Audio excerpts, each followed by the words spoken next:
রাত্রির শেষে দেখি এখনো আধার, আলোর নিশানা আমি খুঁজি বারে বার। এই জীবনে পেয়েছি আঘাত হাজার, থামবে না গতি তবু জীবনে চলার। অর্থাৎ এর আগে যারা ডাব্লিউপিএসআই হোক বা কেপিএসআই হোক বা কনস্টেবলের হোক, যে পরীক্ষায় ফাইনাল গিয়েও ব্যর্থ হয়েছো, যারা নতুন আশা, নতুন জোশ, নতুন আশার আলো নিয়ে যারা আবার মাঠে নামতে চলেছে 28 তারিখে, তোমাদের সব্বার পরীক্ষা ভালো হোক। সবাইকে অনেক অনেক শুভেচ্ছা রইল সবার জন্য। তো এই মুহূর্তে পরীক্ষা প্রস্তুতির পক্ষ থেকে সমস্ত সাবজেক্ট গুলোকে একবার কি করে দেওয়া হয়েছে, রিভিশন করিয়ে দেওয়ার চেষ্টা করা হচ্ছে লাস্ট উইকটা। তো তোমরা যারা ফলো করছো তোমরা দেখতেই পাচ্ছ। তো আজকে যে যে জিনিসগুলো বাকি আছে সেই সমস্ত জিনিসগুলোকে আর একবার আমি তোমাদেরকে রিমাইন্ড বা হচ্ছে রিভিশন করিয়ে দেওয়ার চেষ্টা করছি। এবং বলে দিই যে 28 তারিখে যে ফ্রিলি পরীক্ষা হয়ে যাবে, শুধুমাত্র এই কেপিএসআই এর মেনের জন্য যারা কোর্স করতে চাইছো, তোমরা 7797427474 এই নম্বরে হোয়াটসঅ্যাপে কন্ট্যাক্ট করে নেবে। এবং সেই সঙ্গে বলে রাখি যে ডাব্লিউবিপি বা কেপি আপকামিং কনস্টেবল বা ভ্যাকান্সির জন্য নতুন ব্যাচ শুরু হয়ে যাবে ফেব্রুয়ারি মাসের 4 তারিখ বা 5 তারিখের মধ্যে। তো আমি অবশ্যই বলে দেবো 28 তারিখে পরীক্ষা হয়ে যাওয়ার পরে, তখন তোমরা কন্ট্যাক্ট করে নিতে পারো।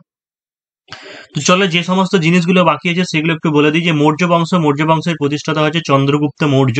তিনি স্যান্ড্রোকুট্টাস নামে পরিচিত ছিলেন। আলেকজান্ডারের সেনাপতি সেলুকাস নিকেটরকে তিনি পরাজিত করেছিলেন। তো এই প্রসঙ্গে বলে দিই যে আলেকজান্ডার কোথাকার রাজা ছিলেন। আলেকজান্ডার ছিলেন ম্যাসিডোনিয়ার রাজা। আলেকজান্ডার ছিলেন ম্যাসিডোনিয়ার রাজা। এবং আলেকজান্ডারের ঘোড়ার নাম কি ছিল? আলেকজান্ডারের ঘোড়ার নাম ছিল বুকি ফেলাস। ভীষণ ইম্পর্টেন্ট, এটাও পড়ে, বুকি ফেলাস। আলাউদ্দিন খলজির সেনাপতির নাম কি ছিল? দেখো, মালিক কাফুর। শেরশাহের সেনাপতির নাম কি ছিল? ব্রহ্মজিৎ গৌর। আকবরের সেনাপতির নাম কি ছিল? বৈরম খাঁ। আলাউদ্দিন খলজি ভীষণ ইম্পর্টেন্ট। আলাউদ্দিন খলজি খলজি বংশের ছিলেন এবং হচ্ছে তিনি প্রথম বাজার দর নিয়ন্ত্রণ করেন। তারপরে হচ্ছে দাগ ও হচ্ছে হুলিয়া প্রথার প্রবর্তক হচ্ছে আলাউদ্দিন খলজি। আলাউদ্দিন খলজির সময়ে পৃষ্ঠপোষকতা লাভ করেছিলেন কে? আমির খসরু, যাকে ভারতের তোতা পাখি বলা হতো। এবং হচ্ছে তিনি তবলা ও সিতারের প্রবর্তক ছিলেন। ভীষণ ইম্পর্টেন্ট এই তথ্যটা, ইনফরমেশনটা যে কোনো ভাবে তোমাকে দিতে পারে। চলো নেক্সট পয়েন্টে চলে যাই আমরা।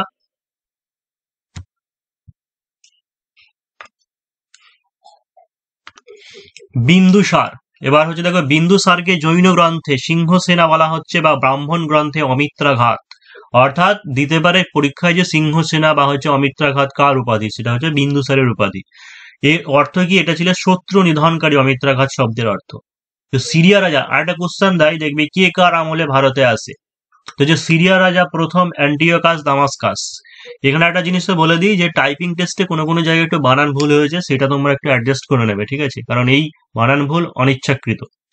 সিরিয়া রাজা প্রথম অ্যান্টিওকাস দামাস্কাসকে ভারতের দূত হিসেবে পাঠান।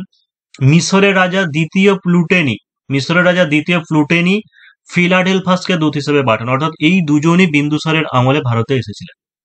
তারপর যে গ্রিক দূত হেলিডোরাস পঞ্চম শুঙ্গের আমলে, শুঙ্গ বংশে পঞ্চম শুঙ্গের আমলে গ্রিক দূত হেলিডোরাস আসেন। ভীষণ ইম্পর্টেন্ট, এই দেখবে লেডি কনস্টেবলের মেনেও এরকম কোশ্চেন এসেছিল। তারপরে হচ্ছে দেখো যে ইবন বতুতা মোহাম্মদ বিন তুগলাকের আমলে আসে। অর্থাৎ মোহাম্মদ বিন তুগলাকের নাম কি ছিল? জুনাখা। অর্থাৎ তাকে পাগলা রাজা বলা হতো। কেন জানো? তার কারণটা হচ্ছে, প্রথমত সিন্ধু গঙ্গা ব্রহ্মপুত্র অঞ্চলে যে যখন চাষবাস মানে খরা দুর্ভিক্ষ হয়েছিল, তবুও চাষিদের প্রতি অনেক কর বৃদ্ধি করে দিয়েছিলেন। তারপর হচ্ছে মুদ্রা যেটা চালু করেছিলেন তার কোনো সেফটির ব্যবস্থা করেননি। তারপরে হচ্ছে যে রাজধানী স্থানান্তর করেছিল দিল্লি থেকে দৌলতাবাদে, এবং সেখানে সমস্ত লোকজনকেও বয়ে নিয়ে গিয়েছিল। এই কারণের জন্য অনেক খরচাও হয়, অনেক মানুষ মারা যায়। তো এরকম কিছু কারণের জন্য তাকে পাগলা রাজা বলা হয়। তারপরে দেখো যে কবাতক শিলালিপি থেকে কনিষ্কের কথা জানা যায়। এবং কনিষ্কের উপাধি কি ছিল? কনিষ্কের উপাধি ছিল দেবপুত্র। এই প্রসঙ্গে বলে দিই যে কুষাণ যুগে প্রথম ভারতবর্ষে কি হয়েছিল? স্বর্ণ মুদ্রা চালু হয়েছিল, স্বর্ণ মুদ্রা। এবং কোন রাজার আমল থেকে যদি বলা হয়, কিন্তু কনিষ্ক নয়, সেটা হচ্ছে দ্বিতীয় কদফিসিস। কুষাণ যুগের দ্বিতীয় কদফিসিস তিনি স্বর্ণ মুদ্রা চালু করেছিলেন। আর কবাতক শিলালিপি থেকে কনিষ্কের কথা জানা যায়। কনিষ্ক যে বছর সিংহাসনে বসে সেই বছর থেকে এডি শকাব্দ বা হচ্ছে এডি 78 বা হচ্ছে শকাব্দ চালু হয়। আর একটা জিনিস জানবে যে অশ্বঘোষ চরক, নাগার্জুনা, বসুমিত্র এরা তার আমলে অর্থাৎ কনিষ্কের আমলে পৃষ্ঠপোষকতা লাভ করে।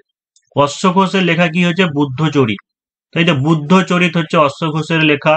তারপরে হচ্ছে চরক, চরকের লেখা বইয়ের নাম কি ছিল চরক সংহিতা, অর্থাৎ তিনি একজন কি ছিলেন চিকিৎসক ছিলেন চরক।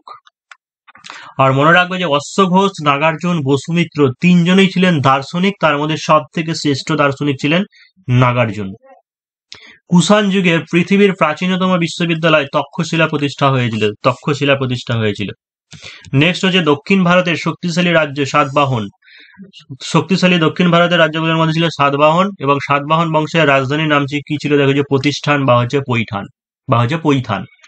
এবং আরো একটা জিনিস মনে রাখতে পারো, সাতবাহন বংশের যেটা মুদ্রার নাম কি ছিল পটিন, ঠিক আছে পটিন।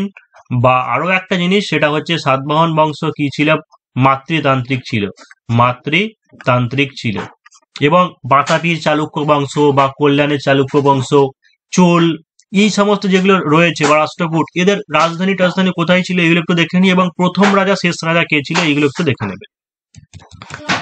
এবার দেখা যায় গুপ্ত সাম্রাজ্যের প্রকৃত প্রতিষ্ঠাতা কে, প্রথম চন্দ্রগুপ্ত। কারণ গুপ্ত যুগের প্রথম দুজন রাজা ছিলেন, তাদের নাম কি ছিল শ্রীগুপ্ত, তারপরে ছিল ঘটোৎকচ গুপ্ত। কিন্তু প্রকৃত প্রতিষ্ঠাতা যদি বলা হয় তাহলে প্রকৃত প্রতিষ্ঠাতা ছিলেন কে, প্রথম চন্দ্রগুপ্ত। 320 সাল থেকে গুপ্তাব্দ শুরু হয়, অর্থাৎ যেমন 78 থেকে এডি থেকে বললাম শকাব্দ, সেরকম 320 থেকে গুপ্তাব্দ শুরু হয়েছিল। এবং সেটা অলবিরনির লেখা বই থেকে জানা যায়, সেটা তথ্যটা জানা যায়। ভারতের নেপোলিয়ন বলা হতো সমুদ্রগুপ্তকে, এবং জানো যে ঐতিহাসিক স্মিথ সেটা আখ্যা দিয়েছিলেন। সমুদ্রগুপ্তের আরো উপাধি কি কি ছিল, একটা ছিল যে সর্বরাজচ্ছেতা, বিক্রমাঙ্ক, তারপরে যে পরক্রমাঙ্ক, তারপরে ছিল কবিরাজ। নেক্সট ইনফরমেশন কি আছে, সমুদ্রগুপ্তের সভাকবির নাম কি ছিল হরি সেন, তিনি এলাহাবাদ প্রশস্তি রচনা করেছিলেন। এখানে তাহলে আরো একটা তথ্য বলে দিই, সেটা হচ্ছে হর্ষবর্ধনের সভাকবি কে ছিল, হর্ষবর্ধনের সভাকবি হচ্ছে বাণ ভট্ট, তিনি হর্ষচরিত রচনা করেছিলেন। আর হর্ষবর্ধন নিজে 3খানা নাটক লিখেছিলেন, একটা হচ্ছে রত্নাবলী, তারপরে ছিল নাগানন্দ, আর ছিল প্রিয়দর্শিকা।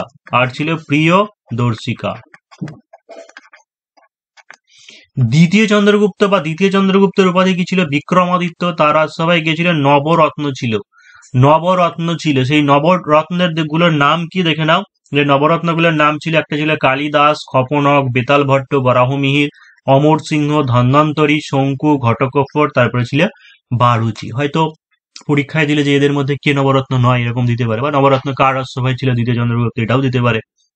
আর একটা দেখে নাও, দ্বিতীয় চন্দ্রগুপ্তের মন্ত্রীর নাম কি ছিল কবি বীর সেন, তিনি রচনা করেন কি এরণ শিলালিপি। চীনা পর্যটক ফাইহেন তার আমলে, অর্থাৎ চীনা পর্যটক ফাইহেন দ্বিতীয় চন্দ্রগুপ্তের আমলে ভারতে আসে। হর্ষবর্ধনের আমলে ভারতে কি আসে, হিউয়েন সাং। আরো তারপরে হচ্ছে আরব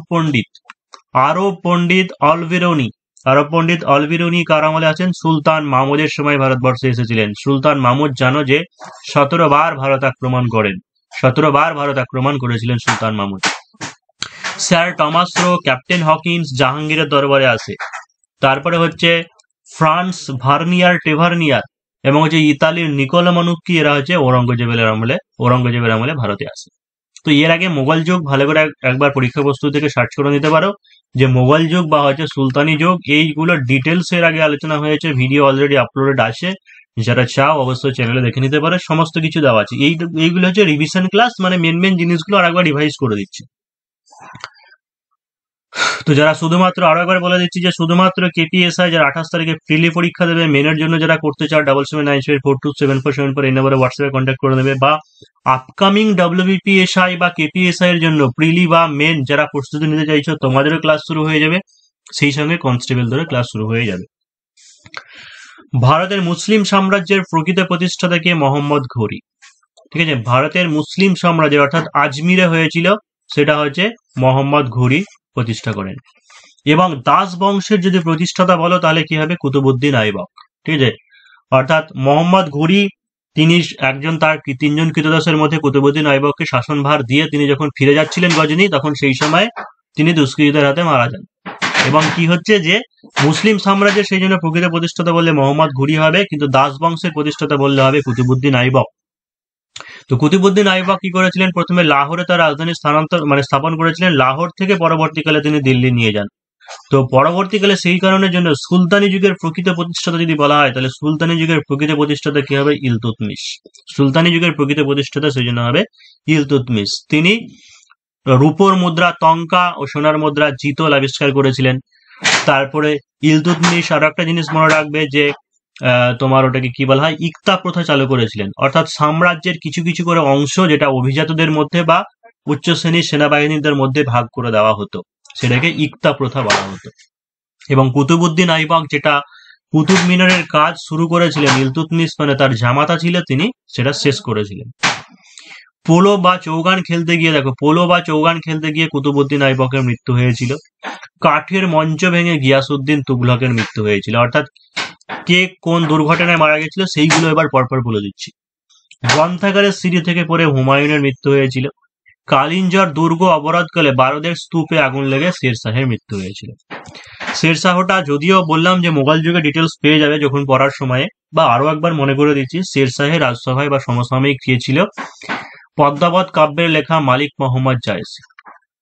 মালিক মোহাম্মদ জায়েসি পদ্মাবত কাব্যের লেখক, তিনি কবি, তিনি শেরশাহের সমসাময়িক ছিলেন। ইলতুৎমিশ ইকতার প্রথার প্রবর্তক, এটা একটু আগেই বললাম, রূপার মুদ্রা তঙ্কা এবং তামার মুদ্রা জিতল আবিষ্কার করে। এবং মিনহাজুস সিরাজ তাবাকাতি নাসিরের লেখক, অর্থাৎ তাবাকাত ই নাসিরের লেখক মিনহাজুস সিরাজ, তিনি ইলতুৎমিশের সমসাময়িক ছিলেন। এইগুলো কে কার রাজসভায় ছিল, কে কার সমসাময়িক ছিল, এইগুলো কোশ্চেন আছে ইতিহাসে, ভালো করে দেখে নেবে। গিয়াসউদ্দিন বলবান 40 চক্রের ক্ষমতা খর্ব করে। হ্যাঁ, আরো একটা জিনিস, যে ইলতুৎমিশ কি করলেন, যে 40 চক্র, অর্থাৎ 40 চক্র বা যেটাকে বলে যে বন্দেগান ই চাহেলগানি, মানে 40 জন তুর্কি নিয়ে একটা সেনাবাহিনী তৈরি করেছিলেন। তো সেই পরবর্তীকালে গিয়াসউদ্দিন বলবান কি করলেন, সেই 40 চক্রের ক্ষমতা খর্ব করেন। কুমারগুপ্ত উপাধি ছিল কি, মহেন্দ্রাদিত্য, তার আমলে কি হয়, নালন্দা বিশ্ববিদ্যালয় প্রতিষ্ঠা হয়। অর্থাৎ দেখো, মানে চন্দ্রগুপ্ত মৌর্য যে, সে হচ্ছে মানে মৌর্য বংশের প্রতিষ্ঠাতা, আর প্রথম চন্দ্রগুপ্ত যে, সে হচ্ছে গুপ্ত যুগের প্রতিষ্ঠাতা। তো কুমারগুপ্তের আমলে কি হয়েছিল, নালন্দা বিশ্ববিদ্যালয় তৈরি হয়েছিল, তার উপাধি ছিল কি, মহেন্দ্রগুপ্ত। আর স্কন্দগুপ্তকে কি বলা হয়, ভারতের রক্ষাকারী, মানে তিনি হুন আক্রমণ প্রতিরোধ করেছিল, সেই জন্য স্কন্দগুপ্তকে ভারতের রক্ষাকারী বলা হয়। এর আগের দিনকে ইতিহাসের ইন্ডিয়ান ফ্রিডম স্ট্রাগল গুলো দিয়েছিলাম, এগুলো দিয়ে দিলাম, দেখে নেবে। বা ফার্স্ট দিকে হরপ্পা মহেঞ্জোদারো সিন্ধু সভ্যতা যেগুলো আছে সেগুলো একটু দেখে নিও, লাস্ট বার যেগুলো দরকার। এবার চলে যাচ্ছি, চলো আমরা বায়োলজি কোশ্চেন। এখান থেকে দেখো কি কোশ্চেন আছে, যে কোশ্চেন গুলো বারবার। প্রথমত হচ্ছে জনন কয় প্রকারের, অঙ্গজ জনন, অযৌন জনন, আর একটা হচ্ছে যৌন জনন। তো অযৌন জনন মানে হচ্ছে অনুন্নত শ্রেণীর প্রাণীদের ক্ষেত্রে ঘটে, মানে অযৌন জননের প্রধান এককটা কি হচ্ছে, রেণুর মাধ্যমে ঘটে। আর যেটা হচ্ছে যৌন জনন হচ্ছে উন্নত শ্রেণীর উদ্ভিদ প্রাণীর ক্ষেত্রে ঘটে, এখানে গ্যামেট প্রধান ভূমিকা অংশগ্রহণ করে। আর যেটাকে বলা হচ্ছে অঙ্গজ জনন, সেই অঙ্গজ জনন উদ্ভিদের ক্ষেত্রে ঘটে, অর্থাৎ উদ্ভিদের বিভিন্ন অঙ্গ থেকে যে নতুন অপত্য জীবের সৃষ্টি হয়। তো দেখে নাও যে শতমূলী এবং হচ্ছে রাঙালু, এদেরকে কি বলে, রয়েছে প্রধান মূল বা হচ্ছে আস্থানিক মূল থেকে সৃষ্টি হয়, প্রধান মূল বা হচ্ছে আস্থানিক মূল থেকে সৃষ্টি হয়। কচুরিপানা দেখেছে অনেকে, কচুরিপানা কি, এটা হচ্ছে কাণ্ড, মানে কাণ্ড বা হচ্ছে খর্বধাবক কাণ্ড বলে, তার মাধ্যমে সৃষ্টি হয়। আর পাথরকুচি যেটা বলা হয় পাতার মাধ্যমে, বা পাতাকে কি বলা হয়, আস্থানিক মুকুল বলা হয়। ঠিক আছে, মুকুল মানে হচ্ছে পাতা, মানে আস্থানিক মুকুল বা হচ্ছে পাতার মাধ্যমে বংশ বিস্তার করে। গেল। এবার দেখো আর একটা জিনিস যেটা আছে, যে শাকসবজি যেগুলো আমরা খাই বা ফলও হতে পারে, সেইগুলো আমরা কোন অংশটা, গাছের কোন অংশটাকে আমরা খাই, সেই রকম একটা কোশ্চেন পড়ে। তো বিট গাজর, মানে গাজর, বিট, মূলো, মিষ্টি আলু, ঠিক আছে, গাজর, মূলো, বিট, মিষ্টি আলু, ভালো করে দেখবে। এইগুলো কি হয়, এগুলোর আমরা মূলকে খাই, এগুলোর হচ্ছে মূল যেটা, সেটাকে আমরা খাই। কিন্তু কি হচ্ছে, পেঁয়াজ, আলু, আদা, মানে যেটাকে আমরা সবজি হিসাবে চিনি, পোটাটো বলি, সেই পেঁয়াজ, আলু, আদা, রসুন, আখ, এইগুলোর আমরা কি খাই, এগুলোর আমরা কাণ্ডকে খাই। তো এখান থেকে হয়তো একটা কোশ্চেন পেয়ে যেতেও পারো। মেন্ডেলকে কি বলা হয়, জিন তত্ত্বের বা হচ্ছে সুপ্রজনন বিদ্যার জনক বা হচ্ছে বংশগতির জনক বলা হয় মেন্ডেলকে। ভীষণ ইম্পর্টেন্ট। এবং মেন্ডেল বংশগতির পরীক্ষার জন্য বা হচ্ছে যখন পরীক্ষা করে জননের জন্য, তখন কি করেন যে মটর গাছকে বেছে নিয়েছিলেন। মটর গাছকে তিনি প্রথম বেছে নিয়েছিলেন পরীক্ষা করার জন্য। এটা হয়তো দিতে পারে পরীক্ষায়। মেন্ডেলের এক সংকর জননের যে পরীক্ষা, এক সংকর জননের জিনোটাইপ অনুপাত কি ছিল? জিনোটাইপ অনুপাত ছিল 1:2:1। ফিনোটাইপ অনুপাত কি ছিল? ফিনোটাইপ অনুপাত ছিল 3:1। দ্বিসংকর জননের অনুপাতটা অনেকটা বড়, তো না করলেও চলবে। ডিএনএ বা হচ্ছে পুরো নামটা কি? Deoxyribo nucleic acid. Deoxyribo nucleic acid. এর সম্পর্কে তত্ত্ব কে দিয়েছিলেন? ওয়াটসন ও ক্রিক, তার সঙ্গে ছিলেন উইলকিন্স। ডিএনএর প্রধান উপাদানগুলি কি দেখে নাও, যে adenine, guanine, cytosine, thymine. RNA কি হচ্ছে? আরএনএ এর পুরো নাম কি? আরএনএ, সরি একটু বানানগুলো ভুল আছে, আগেই বলে দিয়েছি যে আরএনএ এর পুরো নাম হচ্ছে ribo nucleic acid. Ribo nucleic acid. সব একই জিনিস থাকে, অর্থাৎ অ্যাডিনিন, গুয়ানিন, সাইটোসিন, তারপরে কি থাকে? থাইমিনের পরিবর্তে এখানে ইউরোসিল থাকে আরএনএ তে। তো খুব সংক্ষেপে বলতে গেলে, যদি এখান থেকে কোশ্চেন আসে ডিএনএ, আরএনএ বা এই সমস্ত জায়গা থেকে, তাহলে এখানে বলে দিই যে ডিএনএ এর এক একটি প্রোটিন সংশ্লেষবাহী সংকেতবাহী অংশকে কি বলা হয়? জিন বলা হয়। মানে এই যে একটা নিউক্লিয়াস থাকে, নিউক্লিয়াসের মধ্যে বিভিন্ন নিউক্লিয় জালিকা থাকে, সেইগুলো পেঁচাতে পেঁচাতে শেষ যে ধাপ উৎপন্ন হয় সেটাকে কি বলা হয়? ক্রোমোজোম বলা হয়। অর্থাৎ আমরা এটা বলতে পারি যে একটা ক্রোমোজোমের মধ্যে অনেক ডিএনএ থাকে এবং ডিএনএ এর মধ্যে অনেক জিন থাকে। অর্থাৎ জীবনের মুখ্য সঞ্চালক যদি বলা হয়, তাহলে অবশ্যই কি হবে? মুখ্য সঞ্চালক হচ্ছে ক্রোমোজোমকে বলা হয়। আর যেহেতু এটা নিউক্লিয়াস থেকেই উৎপন্ন হচ্ছে, সেই কারণের জন্য নিউক্লিয়াসকে কি বলা হয়? নিউক্লিয়াসকে কোষের মস্তিষ্ক বলা হয়। নিউক্লিয়াসকে কোষের মস্তিষ্ক বলা হয়। তো জনন কোষ অর্থাৎ শুক্রাণু বা ডিম্বাণুতে মোট 23টি ক্রোমোজোম থাকে। জনন কোষ অর্থাৎ শুক্রাণু বা ডিম্বাণুতে মোট 23টি ক্রোমোজোম থাকে। টোটাল জানো যে 46টা ক্রোমোজোম থাকে, 23 জোড়া 46, যার মধ্যে 44টা হচ্ছে অটোজোম 22 জোড়া, আর এক জোড়া হচ্ছে কি সেক্স ক্রোমোজোম। কিন্তু কি হচ্ছে যে জনন কোষ অর্থাৎ শুক্রাণু বা ডিম্বাণুতে 23টি ক্রোমোজোম থাকে। এবার দেখেন ইস্ট, অ্যামিবা, ব্যাকটেরিয়া, নিম্ন শ্রেণীর প্রাণীদের ক্ষেত্রে কি হচ্ছে? অ্যামাইটোসিস পদ্ধতিতে কোষ বিভাজন হয়। যে নিম্ন শ্রেণীর এককোষী যে প্রাণীগুলো থাকে তাদের অ্যামাইটোসিস পদ্ধতিতে কোষ বিভাজন হয়। মানে এখানে কি হচ্ছে যে কোনো রকম তোমার ক্রোমোজোম এখানে গঠিত হয় না, ঠিক আছে? অর্থাৎ ক্রোমোজোম বা হচ্ছে বেমতন্তু গঠন ছাড়াই দেহমাতৃকোষ দুটো ভাগে ভাগ হয়ে যায় যে পদ্ধতিতে, সেটাকে বলা হচ্ছে অ্যামাইটোসিস কোষ বিভাজন, যেটা ইস্ট, অ্যামিবা, ব্যাকটেরিয়ার ক্ষেত্রে ঘটে। দেখে নাও যে কোথায় ঘটে? উদ্ভিদের বর্ধনশীল অঙ্গ শৈবাল ও ছত্রাকের, সরি এটা তো বলে দিলাম যে উদ্ভিদের বর্ধনশীল অঙ্গ শৈবাল ও ছত্রাকের মাতৃকোষ, এখানে কি মাইটোসিস পদ্ধতিতে কোষ বিভাজন হয়। অর্থাৎ তিনটে পদ্ধতিতে কোষ বিভাজন হয়। একটাকে বলা হচ্ছে অ্যামাইটোসিস পদ্ধতি, আরেকটাকে বলা হচ্ছে মাইটোসিস পদ্ধতি, আর একটাকে কি বলা হয়? মিওসিস পদ্ধতি। তো মাইটোসিস পদ্ধতি মানে কি হচ্ছে? এটাকে বলা হয় সমবিভাজন পদ্ধতি বলা হয়। সমবিভাজন কেন বলা হয়? তার কারণ এখানে মাতৃকোষে যা ক্রোমোজোম থাকে অপত্য কোষেও সমান ক্রোমোজোম থাকে, ঠিক আছে? মাতৃকোষেও যতগুলি ক্রোমোজোম থাকে অপত্য কোষে ততগুলি ক্রোমোজোম সমান থাকে, সেই কারণের জন্য এটাকে সমবিভাজন বলা। আর নেক্সট দেখে নাও যে শুক্রাণু, ডিম্বাণু, শুক্রাণু বা ডিম্বাণু উৎপাদনের সময় এবং সপুষ্পক উদ্ভিদের পরাগধানীতে পরাগরেণুর মাতৃকোষে বা ডিম্বকের মাতৃকোষে মিওসিস কোষ বিভাজনে হয়। মানে মিওসিস কোষ বিভাজনে কি হয় যে তোমার যেটা ক্রোমোজোম সংখ্যা সেটা কি হয়ে যায়? অর্ধেক হয়ে যায়, ঠিক আছে? অর্ধেক হয়ে যায়, কমে যায়, সেই কারণের জন্য এটাকে কি বলা হয়? হ্রাস বিভাজন বলা হয়। অটোসোমে থাকা জিনের পরিব্যক্তির জন্য কি হয়েছে? থ্যালাসেমিয়া রোগ হয়। যৌন ক্রোমোজোমের থাকা জিনের পরিব্যক্তির জন্য বর্ণান্ধতা এবং হচ্ছে হিমোফিলিয়া রোগ হয়। চলো এবার একটু ভূগোল দেখে নিই যে ছোটনাগপুর থেকে সুবর্ণরেখা নদী উৎপত্তি হয়েছে। সুবর্ণরেখা নদীর জলপথে হুড্রু জলপ্রপাতের সৃষ্টি হয়েছে। মহানদী ছত্তিশগড়ের রায়পুর থেকে উৎপন্ন হয়েছে। হীরাকুদ বাঁধ, ভীষণ ইম্পর্টেন্ট, হীরাকুদ বাঁধ এবং তালচের তাপবিদ্যুৎ কেন্দ্র মহানদীর গতিপথে আছে। পশ্চিম ঘাট পর্বতের নাসিক থেকে কি হয়েছে? গোদাবরী উৎপন্ন হয়েছে। নেক্সট যাবো, তার আগে আরো একবার মনে করিয়ে দিই যারা upcoming WP KP constable SI এর জন্য প্রস্তুতি নিতে চাও, বা হচ্ছে যারা প্রিলি পরীক্ষা দিচ্ছ কেপি এসআই এর মেনের জন্য যারা প্রিপারেশন নিতে চাও, 77974274 হোয়াটসঅ্যাপে কন্ট্যাক্ট করে নেবে। আহ অবশ্যই যেদিনকে প্রিলি পরীক্ষা হয়ে যাবে তারপর থেকে ডিটেলস সমস্ত কিছু বলে দেওয়া হবে। ফেব্রুয়ারি মাসে 2, 3, 4, 5 তারিখ নাগাদ সমস্ত ক্লাস শুরু হয়ে যাবে। তো যেখানে ছিলাম দেখো, যে পশ্চিমঘাট পর্বতের মহাবালেশ্বর থেকে কৃষ্ণা নদী, তারপরে পশ্চিমঘাট পর্বতের ব্রহ্মগিরি হবে, এটা পশ্চিমঘাট পর্বতের ব্রহ্মগিরি থেকে হচ্ছে কাবেরী নদী, আর হচ্ছে শিব সমুদ্রম কাবেরী নদীর গতিপথে, অর্থাৎ কর্ণাটক স্টেটের মধ্যে আছে। ভীষণ ইম্পর্টেন্ট যে শিব সমুদ্রম জলপ্রপাত কোন নদীর গতিপথে, কাবেরী নদী, এবং হচ্ছে স্টেট হচ্ছে কর্ণাটক। অমরকণ্টক পর্বত থেকে কি হয়েছে, নর্মদা নদী। ধোঁয়াধার জলপ্রপাত নর্মদা নদীর গতিপথে সৃষ্টি হয়েছে। মহাদেব পর্বতের মুলতাই থেকে তাপ্তি নদী। আরাবল্লী পর্বতের মেবার পাহাড় থেকে সবরমতী। নাথুলা, তারপর হচ্ছে জেলেপলা সিকিমের মধ্যে আছে। বানিহাল, বুর্জিলা, কারাকোরাম, পীরপাঞ্জাল জম্মু কাশ্মীরে আছে। অর্থাৎ কোন পর্বতশ্রেণী বা কোন গিরিপথ কোন রাজ্যে বা হিমালয়ের কোন অংশে আছে, এখান থেকে একটু দেখে নেবে ভূপ্রকৃতিটা।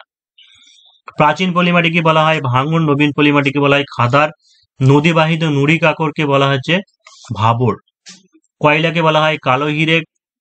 কয়লা হলো সকল শিল্পের জননী। বিটুমিনাস ভারতের সব থেকে বেশি পরিমাণে পাওয়া যায়, এবং অ্যানথ্রাসাইটের মান হচ্ছে সব থেকে গুণগত মান সব থেকে ভালো। 4 প্রকারের আছে, একটা হচ্ছে পিট, লিগনাইট, বিটুমিনাস, আর হচ্ছে অ্যানথ্রাসাইট। পিট মানে হচ্ছে সব থেকে খারাপ, আর অ্যানথ্রাসাইট মানে হচ্ছে সব থেকে ভালো গুণগত মান দিক থেকে, এবং বিটুমিনাসটা ভারতে বেশি পরিমাণে পাওয়া যায়।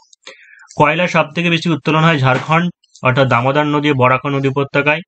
কিন্তু উড়িষ্যা নদীর মহানদীর উপত্যকায়, উড়িষ্যার মহানদী উপত্যকায় গিয়েছে বৃহত্তম সঞ্চয় ভান্ডার আছে। আর ধানবাদ জেলা ঝুড়িয়া হচ্ছে বৃহত্তম কয়লা খনি। আকরিক লোহাকে সকল শিল্পের মেরুদণ্ড বলা হয়। লৌহ আকরিকে উৎপন্ন হচ্ছে প্রথম রাজ্য হচ্ছে উড়িষ্যা। খনিজ তেল বা পেট্রোলিয়ামকে তরল সোনা বলা হয়। খনিজ তেল উৎপাদনের প্রথম হচ্ছে মহারাষ্ট্র। বক্সাইট উৎপাদনের প্রথম হচ্ছে উড়িষ্যা। মধ্যপ্রদেশের অমরকণ্টক মালভূমি হচ্ছে বৃহত্তম বক্সাইট ভান্ডার। অভ্র উৎপাদনের প্রথম কি হচ্ছে অন্ধ্রপ্রদেশ। ঝাড়খণ্ডের হাজারিবাগের কোডারমা হচ্ছে বিশ্বের বৃহত্তম অভ্রখনি। অক্ষিগোলকের আকার দেখো, যদি সাধারণের থেকে স্বাভাবিকের থেকে যদি আকারে যদি বড় হয়, তাহলে প্রতিবিম্ব কি হবে, রেটিনার সামনে গঠিত হয়। ঠিক আছে, রেটিনার সামনে গঠিত হয়। তো কি হচ্ছে যে দূরের জিনিস দেখতে অসুবিধা হয়, একে মায়োপিয়া বলা হয়। এখানে অবতল লেন্স বা হচ্ছে মাইনাস পাওয়ার ব্যবহার করা হয়। তাহলে হাইপারমেট্রোপিয়াটা কি হবে, ঠিকের বিপরীত হবে। মানে অক্ষিগোলকের আকার যদি ছোট হয়, তাহলে রেটিনা প্রতিবিম্ব রেটিনার পিছনে গঠিত হবে। সেই ক্ষেত্রে কি হবে, কাছের জিনিস দেখতে সমস্যা হবে। তো ওটাকে বলা হয় হাইপারমেট্রিপিয়া। ওখানে উত্তল লেন্স এবং প্লাস পাওয়ার ব্যবহার হবে।